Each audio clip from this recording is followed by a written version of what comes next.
هنا غادي يجينا المقربص الشكل الثاني. السلام عليكم الاخوان الصناعيات، تبارك الله عليكم، توحشناكم بزاف.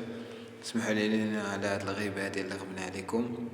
رجعنا لكم فيديو جديد ديال كيفيه تركيب المقربص السواقي. كنتمنى ان هذا الفيديو يعجبكم ان شاء الله. كنبداو بالطريقه ديال التركيب ديالو.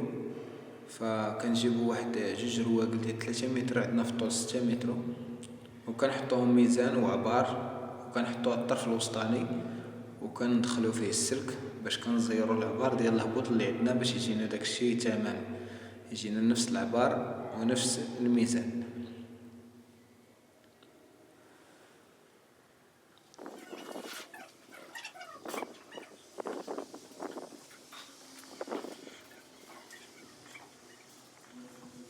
من بعد كنجيبو الطروفه بحال هادو، كنحطو الطرف بحال هذا وكنحطو على خوه، وكنمشيو كنلصقو، واحد كيشد الطرف والاخر كيكولي، وكنمشيو على هاد الطريقه هادي على اليمين وعلى اليسار. كنحطو وحده على اليمين وحده على اليسار، وحده على اليمين وحده على اليسار، باش كيمشي داكشي مقاد وكيكون محطوط في بلاصتو.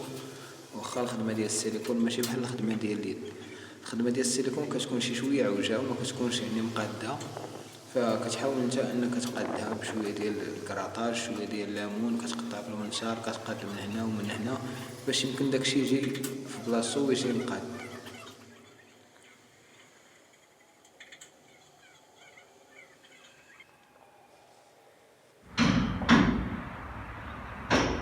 وكنمشيو على الطريقه هذه حتى كنكملوا الصف ديالنا ديال المقربص بحال هاد الطريقه هكا. كيجي كنحيدو ديك الركله التحتانيه وكنسدو داك الجوف، كنديرو له الكورنيزه، كنجوستيوها وكنكوليوها وكنحطوها. كتجي بحال هاد الشكل هذا، كتفينيها، كتجي صراحه رائعه، كتجي متطابقه للمقربص التحتاني.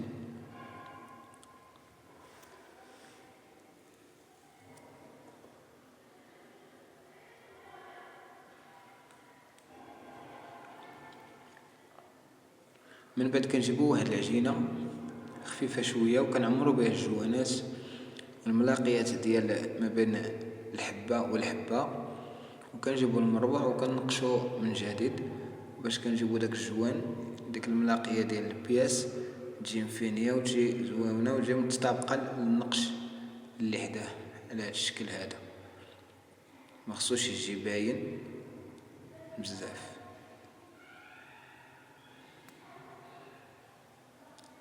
كاينين انواع في هذا المقربص. فهاد النوع هذا باش خدمت دابا الان في هذا القوس كيجي يعني مجموع، كيجي طرف واحد فيه دوفاس وكتلصقو يعني مجموع. كاين نوع اخر ديال المقربص السواقي كيجي جوج طروفه كل فاس بوحدو، من بعد انت كتلصقهم وكتفيني لهم ديك الملاقيه التحتانيه، كتجي شي شويه باينه ما كتجيش مفينيه. وانما هذا النوع هذا هو زويون، تيجي ديجا من القالب كيجي مفيني ناضي، انت كتفيني له غير الجوانات الملاقيات ديالو صافي.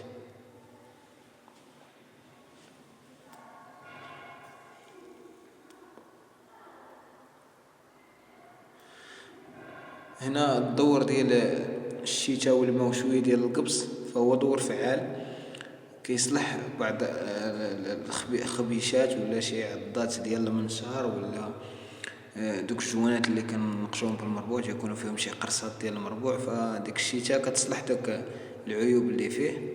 كنمشيو مع البياس كامل بحال هكا الطريقه هذه.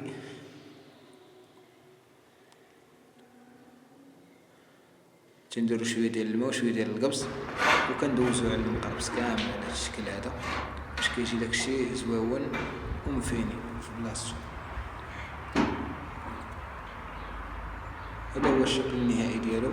كنتمنى ان هذا الفيديو يعجبكم، وحاولت ما امكن انه ما يكونش طويل بزاف، لان هذا الفيديو بغيت نديرو باش نوضح الطريقه ديال الخدمه ديال المقربص السواقي. الاغلبيه ديال الفيديوهات كيكونوا فيه المقربص ديال اليد. كنتمنى من الله ان الفيديو يعجبكم، وشكرا لكم بزاف. مع السلامه.